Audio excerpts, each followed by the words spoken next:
بسم اللہ الرحمن الرحیم والصلاة والسلام علی رسولہ الکریم وعلی آلہ وصحبہ اجمعین۔ جو بھی بہن بھائی بچے بچیاں سن رہے ہیں سب کو میری طرف سے عید مبارک ہو۔ عید کی خوشی ہم کیوں مناتے ہیں، پہلے میں یہ تھوڑا سا واضح کر دوں کہ رمضان کا مہینہ اللہ نے پورا ایک ہمارے لیے خوشی کا مہینہ بنایا ہے، جس میں اللہ کی جنت کے دروازے کھول دیے جاتے ہیں، جہنم کے بند کر دیے جاتے ہیں، شیطان قید کر دیے جاتے ہیں، جنت کو روزانہ سجایا جاتا ہے، اللہ کا عرش پہلے آسمان پہ آ جاتا ہے، اللہ کی طرف سے اعلان ہو رہا ہوتا ہے، کوئی بخشش چاہنے والا، کوئی حاجت مانگنے والا، فرض 70 فرضوں کے برابر ہو جاتا ہے اور نفل فرض کے برابر ہو جاتا ہے، اور نفل اور فرض کا فرق اتنا بڑا ہے کہ قیامت تک 2 رکعت نفل پڑھتا رہے تو فرض رکعت کے ایک سجدے کے برابر نہیں، اور اس میں جو مر جاتے ہیں اہل ایمان ان کا حساب نہیں ہوتا، ان کو قبر میں منکر نکیر نہیں آتے، اللہ تعالیٰ ان کو معاف فرما دیتا ہے۔ اس طرح 29 دن رات یہ سلسلہ چلتا ہے، اور آخری رات پھر اللہ تعالیٰ اعلان فرماتے ہیں کہ میرے بندوں نے رات کو قیام کیا، یعنی تراویح کی نماز پڑھی، دن میں روزہ رکھا، تو میں نے اس پر ان سب کی بخشش فرما دی۔ تو اس خوشی میں پھر ہم سب مل کر اللہ کی بارگاہ میں شکرانے کے مل کر 2 نفل ادا کرتے ہیں اور اللہ کا شکر ادا کرتے ہیں کہ یا اللہ تیرا شکر ہے تو نے ہمارے گناہوں کو معاف فرمایا، جہنم کو ہم پہ حرام کیا، جنت کو ہم پہ واجب کیا۔ اصل تو عید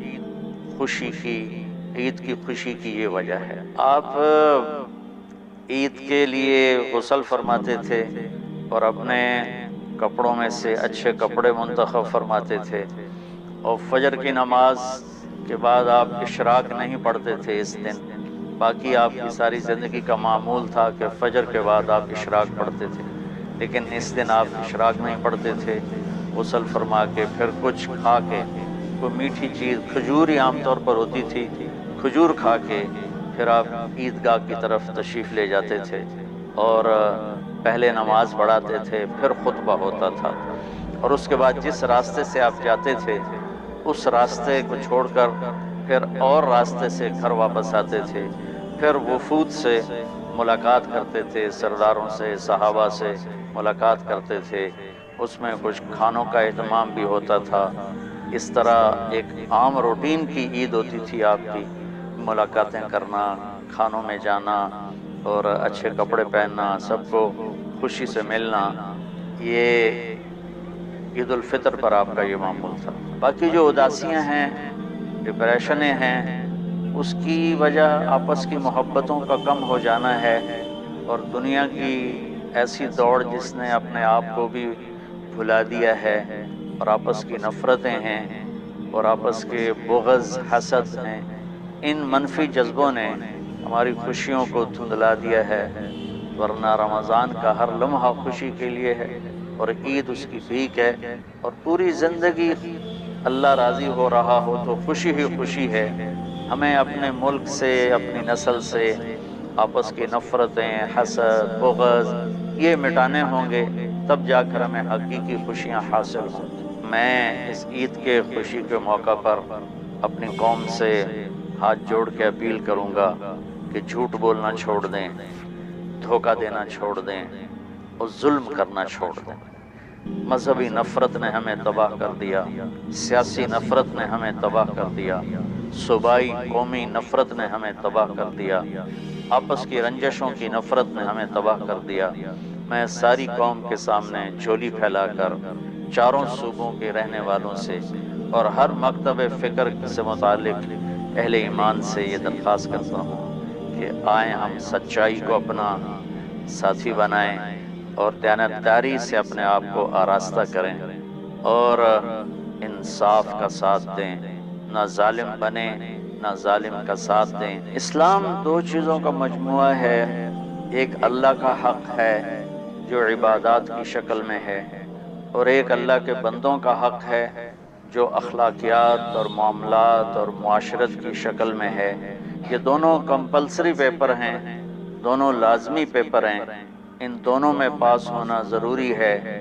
میری نماز اچھی ہے لیکن میری دکان پہ جھوٹ ہے، تو نماز اس جھوٹ کی کمی کو پورا نہیں کر سکے گی۔ میری دکان پہ سچ ہے لیکن میں نماز نہیں پڑھتا، تو میرا یہ سچ بولنا میرے نماز کی کمی کو پورا نہیں کر سکتا۔ اللہ کے نبی نے دنیا سے جاتے ہوئے 2 لفظوں میں سارا دین بتا دیا تھا۔ جب آپ کے جانے کا وقت قریب تھا تو آپ 2 لفظ دہرا رہے تھے، الصلاۃ وما ملکت ایمانکم، میری امت میرے بعد ایک نماز نہ چھوڑنا، اور ایک امت کے غریب مسکین لوگوں سے، نوکر غلاموں سے اچھا سلوک کرنا۔ یہ 2 الگ الگ ڈیمانڈ ہیں، جیسے پانی پینے سے روٹی کی کمی پوری نہیں ہو سکتی اور روٹی کھانے سے پانی کی کمی پوری نہیں ہو سکتی۔ یہ دونوں الگ چیزیں ہیں۔ اخلاق کو عبادت کی کمی پر نہیں کر سکتی، اور عبادت کی کمی اخلاق کو اور اخلاق کی کمی کو عبادت پورا نہیں کر سکتی۔ ان دونوں چیزوں میں پاس ہونا ضروری ہے، تب جا کر ایک معتدل معاشرہ وجود میں آتا ہے۔ ایک حدیث سنا کے بات ختم کرتے ہیں۔ میرے نبی وضو فرما رہے تھے تو صحابہ آپ کے وضو کا پانی گرنے نہیں دے رہے تھے، نیچے سے لے کر کوئی پی رہا تھا، کوئی منہ پہ مل رہا تھا۔ تو آپ نے فرمایا ما یحملکم علی ھذا، یہ کیا کر رہے ہو؟ وہ کہنے لگے یا رسول اللہ، اللہ اس کے رسول کی محبت میں کر رہے ہیں۔ تو آپ نے فرمایا میں تمہیں بتاتا ہوں اللہ اس کے رسول سے محبت کرنے والا کون ہوتا ہے۔ فلیصدق الحدیث اذا حدث، اللہ رسول سے محبت کرنے والا وہ ہوتا ہے جو ہمیشہ سچ بولتا ہے۔ فلیؤدی الامانۃ اذا اؤتمن، جو ہمیشہ امانت داری سے کام لیتا ہے، کبھی دھوکہ فراڈ نہیں کرتا۔ فلیحسن جوار من جاورہ، اور جو ہمیشہ اپنے پڑوسیوں کے ساتھ اچھا سلوک کرتا ہے، پڑوسی اپنے ہوں، غیر ہوں، مسلم ہوں، نان مسلم ہوں، وہ ان کے ساتھ اچھا سلوک کرتا ہے۔ یہ 3 نشانیاں ہیں عشق رسول کی۔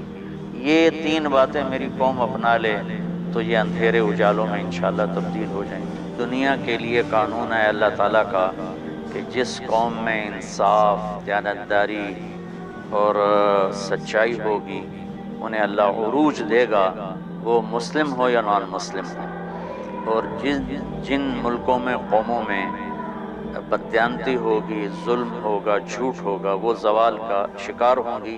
ساری ویسٹرن دنیا تو لیڈ نہیں کر رہی، ہمارے جیسے ملک بھی ہیں جہاں یہ ساری چیزیں ہیں، تو وہ ہماری طرح ہی ذلیل ہیں اور ہماری طرح ہی وہ خوار ہیں۔ چند ایک ملک ہیں جنہوں نے ان چیزوں کی رعایت کی ہے، تو وہ اس وقت لیڈنگ رول میں ہیں، لیڈنگ ماڈل میں ہیں۔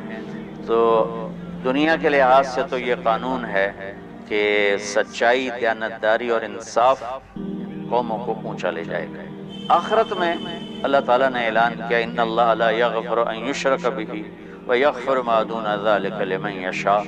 آخرت میں کامیابی کا آخری فیصلہ ایمان پہ ہوگا کہ اللہ تعالیٰ کا فرمان ہے میں شرک معاف نہیں کروں گا، اس کے علاوہ میں جسے چاہوں معاف کر دوں۔